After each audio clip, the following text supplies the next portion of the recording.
Hello friend, आप देख रहे हो हमारा चैनल ग्रो बुक्स। तो अगर आप हमारे चैनल पर नए हैं तो प्लीज़ हमारे चैनल को सब्सक्राइब कर लीजिएगा।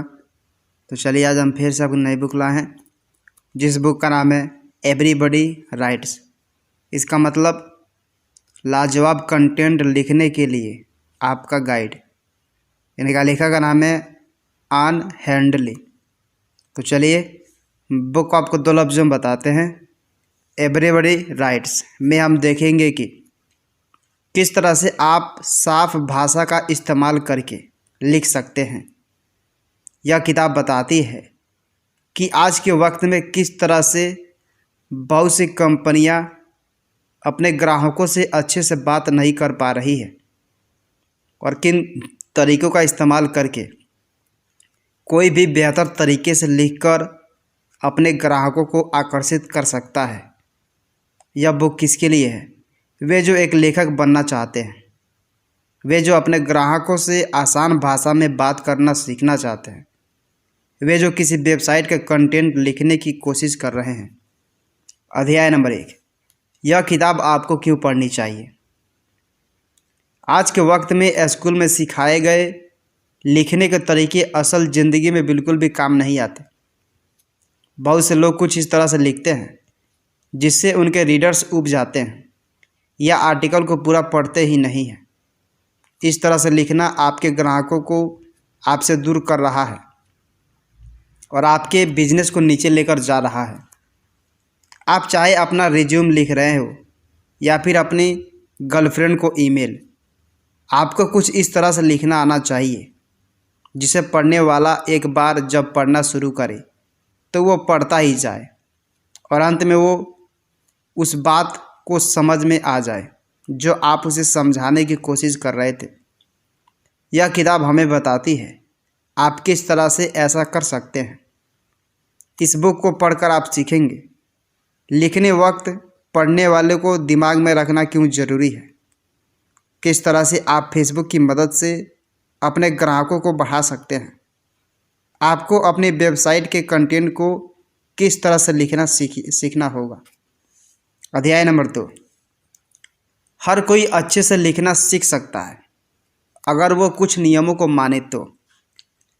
आज के वक्त में अगर आप एक कंपनी चला रहे हैं या किसी को भी फेसबुक पर मैसेज कर रहे हैं तो आपको अच्छे से लिखना आना चाहिए। हर दिन हम कहीं ना कहीं कुछ ना कुछ लिखते रहते हैं, जब चाहे वो हमारा ब्लॉग हो या फिर एक ईमेल।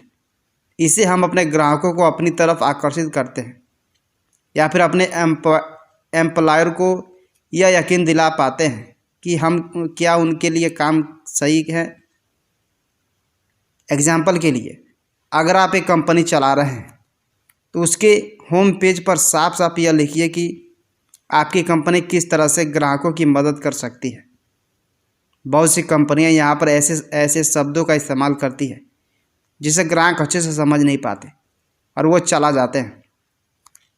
इसलिए अच्छे से लिखने से पहले आपको सबसे पहले यह तय करना होगा कि आपके लिखने का मकसद क्या है। आप जो कुछ भी लिख रहे हैं उससे आप क्या समझाने की कोशिश कर रहे हैं। एक बार जब आपको यह पता लग जाए तो आप यह देखिए कि उसे पढ़ने वाले के बारे में सोचिए। यह सोचिए कि इसे पढ़ने वाला किस तरह की भाषा का इस्तेमाल करता है। क्या वो शादीशुदा है, उसे क्या पसंद है, वो किस तरह की परेशानी से परेशान है। जब आपके पास ये सारी जानकारी आ जाए तो आप लिखना शुरू कीजिए। अध्याय नंबर 3, पहली बार में आप कुछ भी अच्छा नहीं लिख पाएंगे। बहुत से लोगों को लगता है कि महान लेखक सिर्फ अपनी पेन उठाते हैं और एक बेस्ट सेलिंग किताब लिख देते हैं। वे भी खुद से कुछ इस तरह की उम्मीद करते हैं कि एक बार में वे कुछ मज़ेदार लिख दें, लेकिन क्योंकि ऐसा हो पाना अवसर असंभव होता है, वे खुद से निराश हो जाते हैं और लिखना बंद कर देते हैं। लिखने की शुरुआत में आप सिर्फ एक ड्राफ्ट लिखते हैं, यह बिल्कुल बेकार होता है और आप इसमें अपने सारे ख्याल लिख डालते हैं। लेकिन इसे देखकर आपको निराश होने की नहीं, बल्कि इसमें सुधार करने की ज़रूरत है।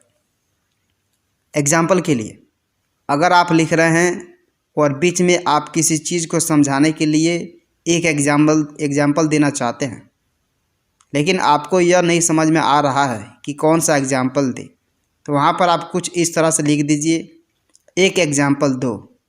इसके बाद जब आपको अच्छे एग्जाम्पल मिले तो आप उसे वहाँ पर लिख दीजिए। इस तरह से आपका एक बदसूरत सा पहला ड्राफ्ट तैयार हो जाएगा। इसके बाद बारी आती है उसे एडिट करके खूबसूरत बनाने के। इसके लिए आप 2 तरीक़ों का इस्तेमाल कर सकते हैं। पहला तरीका है डेवलपमेंटल एडिटिंग, जिसमें आप पहले लिखी गई चीज़ों को बेहतर तरीके से समझाने की कोशिश करते हैं। आप यह देखते हैं कि किन शब्दों का मतलब साफ नहीं है, इससे आप पढ़ने वालों को कन्फ्यूजन से दूर रख पाते हैं। दूसरा तरीका है लाइन एडिटिंग। इसमें आप यह देखते हैं कि किन शब्दों को बार बार दोहराया गया है और किस तरह से आप अपने ड्राफ्ट को ज़्यादा क्लियर बना सकते हैं। अध्याय नंबर 4, पढ़ने वाला का ध्यान खींचने के लिए सबसे ज़रूरी बात को सबसे पहले बताइए। अक्सर हम सबसे काम की बात को सबसे अंत के लिए बचा कर रखते हैं, लेकिन क्या हो अगर पढ़ने वाले अंत तक पहुँचे ही ना? क्या हो अगर वो पहले ही ऊब कर भाग जाए? तो आपका लिखना बेकार हो गया। तो इसलिए जो आपके आर्टिकल का सबसे मजबूत हिस्सा हो उसे सबसे पहले लिखिए। पहले सेंटेंस का मकसद होना चाहिए पढ़ने वालों को पूरा आर्टिकल पढ़ने पर मजबूर करना। इसके बाद जितनी जल्दी हो सके उतनी जल्दी पढ़ने वाले का मतलब की बात कीजिए और उसे बताइए कि इसे पढ़ने के बाद उसका क्या फ़ायदा होगा। एग्जाम्पल के लिए, आप कभी अपने आर्टिकल की शुरुआत इस तरह से मत कीजिए, असम के पहाड़ों में जाकर हमने उस किसानों से बात की जो कि अपने खेतों में किसी भी केमिकल का इस्तेमाल नहीं करते। ऐसे ही हज़ारों किसान की मेहनत से उगाई गई यह चाय की पत्ती जो आपकी थकान को दूर करेगी और आपको सेहतमंद रखेगी। यहाँ पर आप शुरुआत में कुछ ऐसे बात कर रहे हैं जो कि पढ़ने वाले के मतलब की नहीं है। इसे आप कुछ इस तरह से लिख सकते हैं, हम आपके लिए वो चाय की पत्ती लेकर आए हैं जो कि आपकी थकान मिटाएगी और आपकी सेहत के लिए बहुत अच्छी होगी। यह आसाम में रहने वाले उन हज़ारों किसानों के खेतों में उगने वाली चाय से बनाया गया है जो उसमें किसी भी तरह के केमिकल का इस्तेमाल नहीं करते। इस तरह से पहले सेंटेंस को पढ़ने के बाद पढ़ने वालों को यह पता लग जाएगा कि इसमें क्या उनका फ़ायदा है। बाकी दूसरी जानकारी भी ज़रूरी होती है, लेकिन पढ़ने वाला उसे तब पढ़ेगा जब उसे लगेगा कि वो उसके काम का है।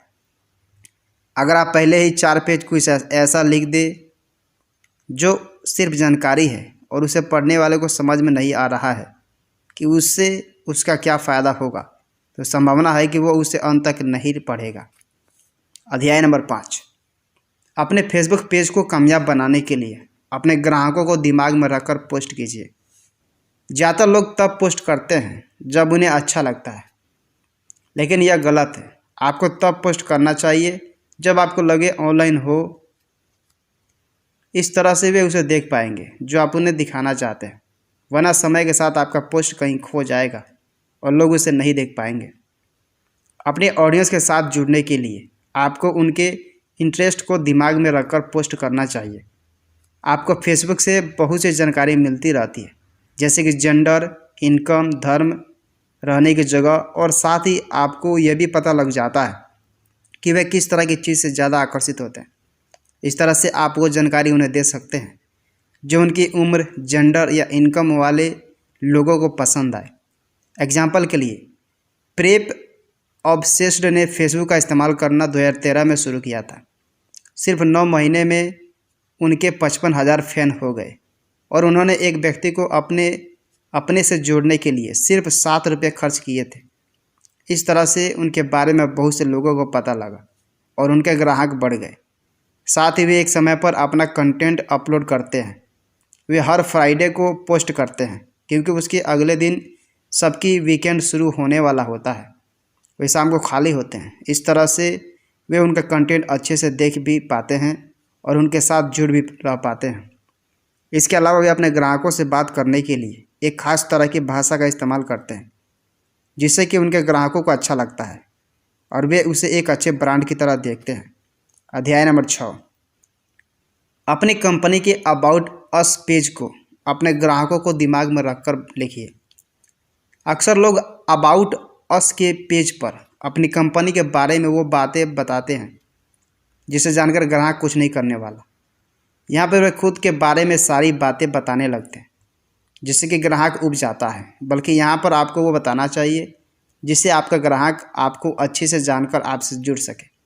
एग्जाम्पल के लिए आप अपने ग्राहक को पहले यह मत बताइए कि आपकी कंपनी में कौन सा व्यक्ति क्या काम कर रहा है, बल्कि यह बताइए कि किस तरह से आपकी कंपनी हर दिन आपने ग्राहकों की ज़िंदगी को बेहतर बनाने के लिए काम कर रही है। आप उन्हें यह मत बताइए कि आप किस तरह से अपने प्रोडक्ट को बनाते हैं, बल्कि यह बताइए कि आप किस तरह से उनकी ज़रूरतों को ध्यान में रखकर उसे पूरा करने की कोशिश कर रहे हैं। आपकी कंपनी का अबाउट अस पेज आपके ग्राहक के हिसाब से लिखा होना चाहिए। आप अलग अलग फ़ोटो और वीडियो इस्तेमाल करके उसे सुंदर बना सकते हैं जिससे आपका ग्राहक आपकी बात को आसानी से समझ सके।